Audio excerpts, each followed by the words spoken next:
अच्छा, ऐसा धोखा हमारे साथ किया, भोगोगे तुम। ये जो निकलता है ना, भोगोगे, ये अकाट्य होता है। क्योंकि किसी का भी हृदय, मान लो किसी भी जीव जंतु को आप कष्ट दें और उसका हृदय आह भर जाए, तो वो आह वज्र की लीक है, तुम्हें भोगना पड़ेगा। वो आह किसी की ना लेना जिंदगी। कोई ऐसा कोई आह भर करके कह दिया तुम समर्थ हो, हम तो कुछ कर नहीं सकते, और अंदर से दुखी, फिर तुम्हारी सामर्थ्य काम नहीं करेगी, मिट्टी में मिला देगी। ऐसा नहीं कि आप जो कर रहे हैं कोई देख नहीं रहा, कोई हिसाब किताब नहीं, जो कर रहे हैं अवश्य में भोक्तव्यम। बहुत सावधान। जीव स्वयं नित्य निरंतर कर्मों के जाल को रच रहा है और अपने आप को बांध रहा है। आपको मुक्त होना है, बंधना नहीं है। जीव का जन्म कर्मों के अनुबंध से होता है, कर्मों के बंधन से होता है, और उसको अपना ऋण चुकाना होता है। कर्मानुबंध ये बहुत सूक्ष्म विषय है। जैसे आप जिस परिवार में जन्म लिए हैं, तो उस परिवार के लोगों से आपका ऋण है, इसलिए उसी परिवार में आप आए हैं। और ऋणानुबंध, उसको बिना चुकाए या बिना वसूल किए आप वहां से जाएंगे नहीं। आपको लेना है तो वसूल करना है, और देना है तो चुकाना है। ये पूर्व के जन्मों से निश्चित किया गया है। जैसे किसी के यहां पुत्र हुआ, जन्म से ही पैसा खर्चा शुरू हुआ, जो बड़ा हुआ तो उद्दंडता के द्वारा मार पूरे परिवार को क्लेश पर क्लेश देता चला जा रहा है। ये तुम्हारे कर्म का फल है। या ऐसे शक्तिहीन बुद्धिहीन ऐसे पागल पूरे जीवन सेवा करो, तुमसे अपना हिसाब चुकाने के लिए वो आया है। अब परिवार के जो सदस्य जुड़े आके, मतलब पत्नी आते ही पूरी हृदय में आनंद, परिवार में आनंद, और जीवन भर वो आनंद ही सुख देने के लिए उसका जन्म हुआ। वो अपना ऋणानुबंध मुक्त, और आते ही भयंकर क्लेश खड़ा कर दिया, बीच में दीवाल और झगड़ा वैसा, फिर अतरे दिन मारपीट शुरू, कलह अशांति, पूरा जीवन नरक हिसाब करने आए। यहां ऋण चुकाए बिना कोई जा नहीं सकता, ऋण चुकाना पड़ेगा। किसी का ऋण वसूल करना है तो किसी को ऋण चुकाना है, दोनों काम करने होते हैं। अनेक जन्मों में अनेक लोगों के साथ हमने जो बर्ताव किए हैं, अच्छे या बुरे, वो होंगे।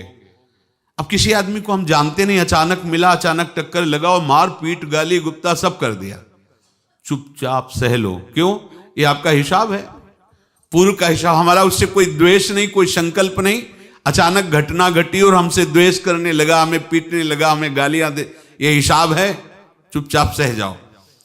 अपने घर का भाई ही भारी दुश्मन बन गया और क्लेश दे, हिसाब है। एक प्रभुदत्त ब्रह्मचारी जी की वाणी में पढ़ा था, एक महात्मा जी भ्रमण करते थे, तो उस समय असरफियां चलती थी, मोहरे असरफियां, तो उनको भेंट में देते लोग। तो या तो ठाकुर सेवा में लगे तत्काल, या संत सेवा में तत्काल लगे, उसका संग्रह करके डोलना ये ठीक नहीं है। बैरागी के लिए सिद्धांत में ये ठीक नहीं है। तो जब 2, 4, 6, 8 ऐसे मोहरे हुई, तो उन्होंने विचार किया कि और भ्रमण करके जब काफी मोहरे हो जाएंगी, तो प्रयागराज में जब कुंभ पड़ता है, एक बार पूरे सब अखाड़े के संतों को, अलग अलग संप्रदाय सब संतों को बुलाएंगे और सबको पवाएंगे। अब साधु है तो यही विचार करेगा, और क्या विचार करेगा। तो उन्होंने ऐसे डंडा बनवाया, बेंत, जो ऊपर से चूड़ीदार और भीतर पोला, और मोहरे उसमें डालते गए। और भ्रमण, जहां जहां श्रद्धालु भगत थे सबके यहां जाना और इच्छा रखना कि एक मोहर तो दे दे दक्षिणा में। कामना कोई भी हो वो बांधती ही है, ध्यान रखना। इसीलिए प्रभु जो चाहे वो करे, अपनी चाह नहीं रखनी चाहिए, अपनी चाह प्रभु की चाह में मिला देनी चाहिए। धीरे धीरे वो छड़ी भर गई। भ्रमण करने वाले महात्मा चूड़ी लगाई, इंतजार करते रहे। जब प्रयाग का कुंभ पड़ा तो चले। तो रास्ते में एक गांव में पूछा जाता है, जैसे कहीं रुको कि कोई श्रद्धालु ऐसा है जो संत सेवी है। तो कुछ लोगों ने बताया, हाँ एक परिवार है बहुत संत सेवी है और आपको मिलाते हैं उनसे। आइए महाराज, घर में रुका, खूब अच्छा हलवा पूड़ी पवाया और जो घर के मालिक थे चरण दबाए। चरण दबाते दबाते उनकी दृष्टि पड़ी उस डंडे पे। इतना मोटा और ऊपर से कुछ चूड़ी सी भी नजर आ रही, इस डंडे में तो कोई रहस्य है ही है। अब महात्मा जी को खवा पिला के सुला दिया। महात्मा जी जब सो गए तो पत्नी से धीरे से कहा, वो डंडा लाओ बाबा जी का। डंडा, वो चूड़ीदार जो ही खोला पलटाया तो सैकड़ों मोहरे। ऐसे संत रोज पधारे भगवान, तुम आनंद हो जाए फिर क्या। पत्नी से कहा, नाप के कंकड़ लाओ। वो तो महात्मा जी तो खाए खीर पूड़ी, आराम से सो रहे।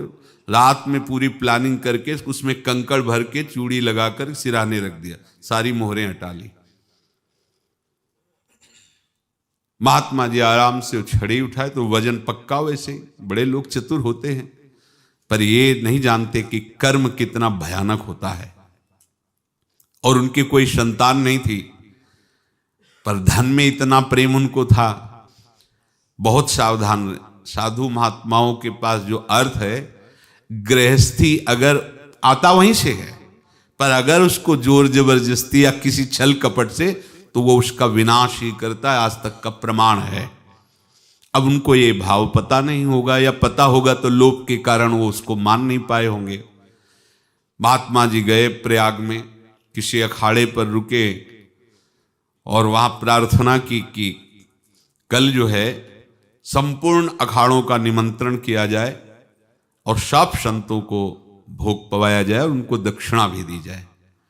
महंत ने सोचा कि बहुत बड़ा है तो उत्सव है, क्योंकि प्रयाग में कितने हजारों संत महात्मा सब।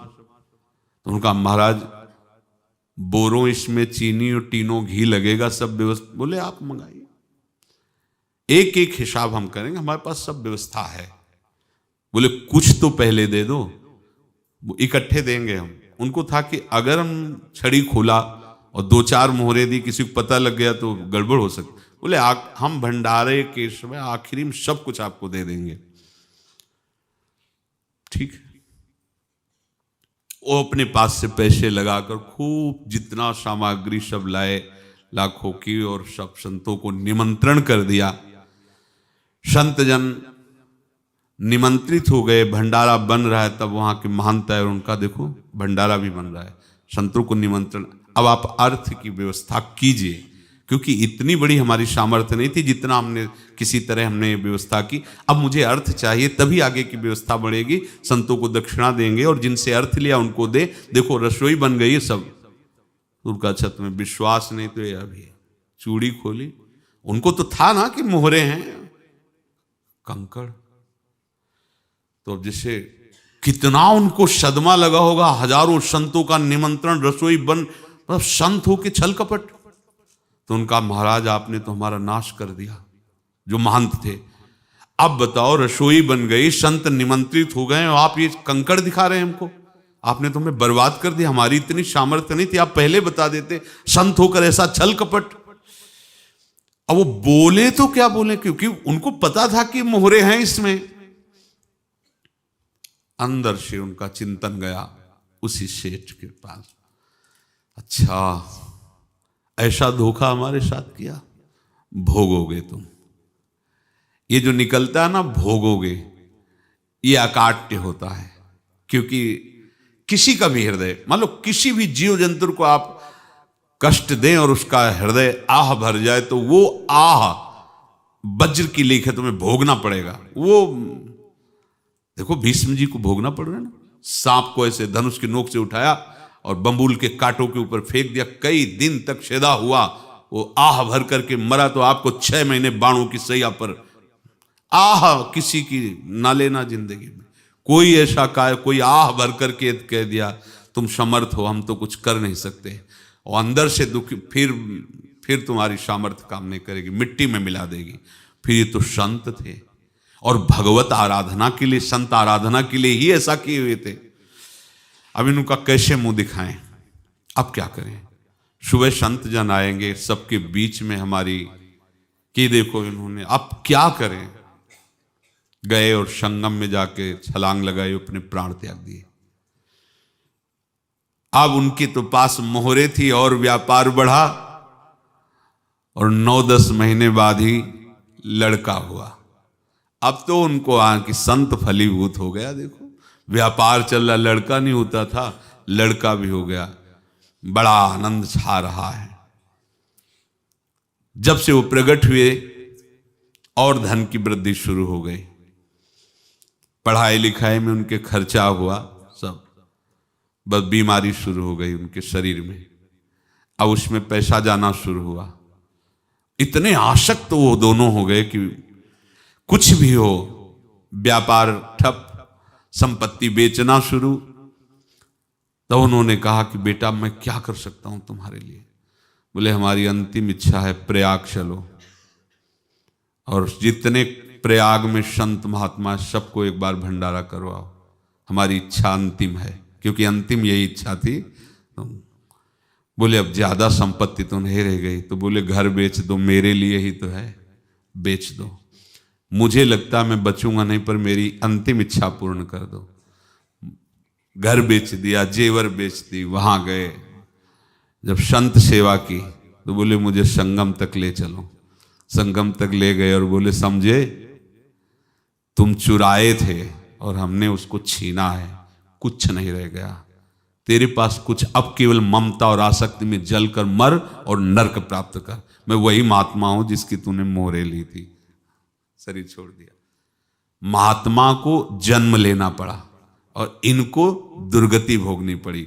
ऋणानुबंध होश में, ऐसा नहीं कि आप जो कर रहे हैं कोई देख नहीं रहा, कोई हिसाब किताब नहीं, जो कर रहे हैं अवश्य में भोक्तव्यम। बहुत सावधान।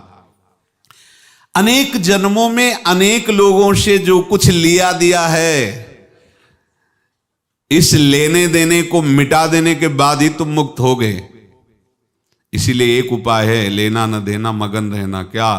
मालिक को समर्पित हो जाओ, मालिक को अपना माना हुआ समर्पित कर दो, खत्म। अहम त्वाम स्वरूपापेभ्यो मोक्षयिष्यामि, सब खत्म। आगे पीछे लेना देना सब खत्म। एकादश स्कंद में भगवान श्री कृष्णचंद्र जी ने कहा जो मेरे चरणों का आश्रय लेकर भक्त मेरा भक्ति करता है, उसके पितृ ऋण, मातृ ऋण, देव ऋण, ऋषि ऋण, सब ऋणों से मैं मुक्त कर देता हूं। बस यही एक उपाय है जो इसके बंद करने का उपाय भक्तों के लिए है। वो यही है, भगवान की शरण में होकर अपना माना हुआ पूरा भगवान के अर्पित कर दो। अर्पित करने का तात्पर्य उसमें अहम हटा दो। तो दियम वस्तु गोविंदम तुभ्यमेव समर्पये। जिनसे तुमने सेवा करवाई है उनकी सेवा करनी पड़ेगी। जिनसे तुमने जो कुछ लिया है उनको देना पड़ेगा। ये लेने देने का व्यापार जब तक समाप्त नहीं होगा तब तक तुम्हारा जन्म मरण चलता रहेगा। अब आपको यहां समझना है, यदि आपसे किसी ने पैसे लिए बेईमानी करके नहीं दे रहा है तो आप उसको गाली मत दीजिए। आपने बेईमानी की थी इसलिए आपकी बेईमानी हुई है, ले गया, कोई बात नहीं है, बंधन से मुक्त हुए। जो बोझा था चला गया। उसको ऐसा ना देखे कि ये बेईमान हमारे रुपए मार लिए, अब जो कुछ होगा देखेंगे। अगर आप आगे नया कुछ करते हैं तो फिर आगे का हिसाब आपको भोगना पड़ेगा, ध्यान रखना। ऐसा नहीं है कि आपको भोगना नहीं पड़ेगा। एक ही उपाय है कि अब जो शरीर धारण किए इसी में जो भोग ले, आगे ना होना चाहिए। तो क्या करे? सर्वतो भावेन भगवान की शरण ले ले। ये तो सर्वाणि कर्माणि मयि सन्न्यस्य मत्पराः अनन्येनैव योगेन माम ध्यायन्तु उपासते तेषामहं समुद्धर्ता मृत्यु संसार से। ये बड़ा कठिन है पार होना, कोई छोटी मोटी बात है। एक महात्मा बाल्यावस्था से भजन करते थे, शालिग्राम भगवान पास रखते थे और उन्हीं की आराधना करके बस पाठ, नाम, जप और भ्रमण करते थे। यौवन अवस्था थी, गंगा जी के किनारे अपने ठाकुर को विराजमान करके स्नान करने के लिए कपड़ा ही उतार रहे थे कि 90 लोग आ गए, भाला तलवार सब ले, मारो मारो इसको मारो, घेर लिया। तो उन्होंने हाथ जोड़कर कहा हमने क्या अपराध किया, कोई सुन ही नहीं रहा। तो उन्होंने कहा मार तो डालोगे ही आप 90 लोग, हम कोई अस्त्र शस्त्र तो लिए नहीं, एक बार हमें गंगा में डुबकी लगा देने दो और अपने ठाकुर को स्नान करा देने दो, फिर इसके बाद आप मार देना। भगवत इच्छा से वो लोग रुक गए, स्नान किया और अंदर से प्रार्थना की, प्रभु ये क्या लीला है आपकी, आपके सिवा मेरा कोई है नहीं और ये मुझे मारना चाहते हैं। तो भगवान ने जानते हो क्या कहा उनके अंतर में, तुम मेरे में ध्यानस्थ हो करके शरीर को छोड़ो, ये लोग मारेंगे, ये मेरे भजन का फल है कि तुम्हें 90 जन्म नहीं लेना पड़ेगा, एक ही जन्म में 90 मिलके, तुमने 90 हिंसा की थी पूर्व में, तो तुम्हें 90 बार जन्म लेना होता और एक एक करके मारते। ये मेरे भजन का प्रताप है कि एक बार में ही 90 का हिसाब हो जाएगा। तुम आंख मूंदो, मेरे ध्यान में मगन रहो, मेरे प्रताप से तुम्हें कोई चोट नहीं होगी और स्वाभाविक मूर्छावस्था में प्राण तुम्हारे छूट जाए। ऐसा ही हुआ, ऐसा हुआ। तो ये बात समझ लो कि ये जो कर्मानुबंध है, ऋणानुबंध है। आप देखो, अगर शाप महात्माओं ने दिया कि तुम्हारे वंश का इससे विनाश होगा, तो भगवान भी परम धाम जा रहे तो उसी कील से, बाण की नोक में जो मछली लील गई थी छोटा कण, उसी से की नोक बनाई और उसी नोक को प्रहार किया, भगवान के श्री चरण में वही बाण की नोक लगी और भगवान ने स्वीकार किया ना। भगवान का बड़ा लीला विचित्र है। अगर छुप करके उधर रामावतार में बात, तो इधर ऐसे स्वीकार किया है भगवान ने। ऐसा कहीं नहीं दिखाया कि मैं भगवान हूं तो मैं अपने लिए, ऐसा नहीं दिखाया। नारद जी का हित किया पर नारद जी ने शाप दिया तो भगवान ने स्वीकार किया। बंदरों ने ही सहायता की, जैसा बोले थे वैसा। ये लीला इस शरीर में भोगनी पड़ेगी। हाँ, ज्यादा को कम में भुगता देंगे, पर अब अगला शरीर ना मिले, इसके लिए सर्वतो भावेन भगवान के आश्रित हो जाए। जैसे आपने दुकान फैला रखी है तो उसमें दो काम होते हैं, लेना और देना। किसी को उधार दिया है तो हमें उससे लेना है, और कोई नगद देकर सामान ले रहा है तो उसे सामान देना है, या उधार लिया है तो हमें उधार देना है। अब अगर दुकान बंद करनी है तो तुम्हें देने वालों पर जोर देना है, लेने वालों पर जोर नहीं। लेने वाला तो जाओ हम क्षमा किया, समर्पित किया, हमारा कोई संबंध नहीं, खत्म हो जाए, वो खुशी हो जाएगा। लेकिन देने वाला तुम अगर दुकान भी उठा दोगे तो जहां भी रहोगे तुम्हारे पास वो आएगा, लाइए हमारा। तो देने पर नजर रखिए, जिसका जिसका हिसाब है वो आपके सामने आता जाए, हटाते जाओ। लेने पर नजर मत रखिए और दुकान फौरन उठा दीजिए, नहीं अगर लेते देते रहे तो चलता रहेगा। आगे चलकर कुछ लेना न देना, मगन रहना बस अपने प्रभु के चिंतन में। अब हम कैसे जाने कि किसको क्या देना है, हमें क्या पता? तो हम पूरा हिसाब जिनको पता है उनको दे देते हैं, समझ रहे हो? उनको पता है क्या लेना है क्या देना है, तो इनके पास पहुंच गए या सरकारी हिसाब से सब बराबर कर देंगे।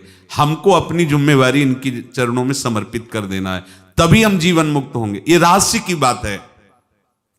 प्रभु कह रहे हैं, यस्य सर्वे समारंभाः काम संकल्प वर्जिताः ज्ञानाग्नि दग्ध कर्माणं तमाहु पंडितम बुधाः।